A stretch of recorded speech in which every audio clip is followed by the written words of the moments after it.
Well, the boards are finally complete. That's a lot of jumpers. The bias board isn't quite together because there's still some connections to be made once that gets inside the amp. There's the main board. And you may be asking, what's the significance of the blue versus the yellow? And I'll explain it to you. The yellow means that I hadn't run out of yellow wire yet. And the blue means that I have run out of yellow wire. So the directions that I used were a StewMac, which uses all yellow wires.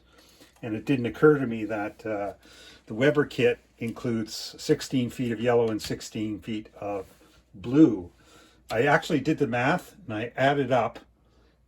All of the jumpers in the StewMac instructions add up to 32 feet and something like a 1/4 inch.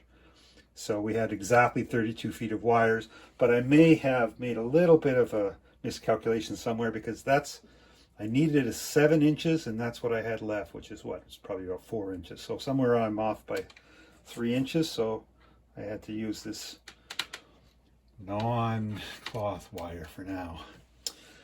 So lots and lots of connections there.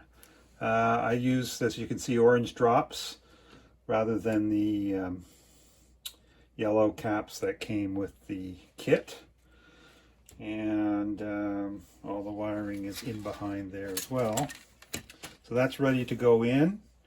And the cap board was an interesting challenge because in the StewMac, it's kind of reversed in terms of where the holes are.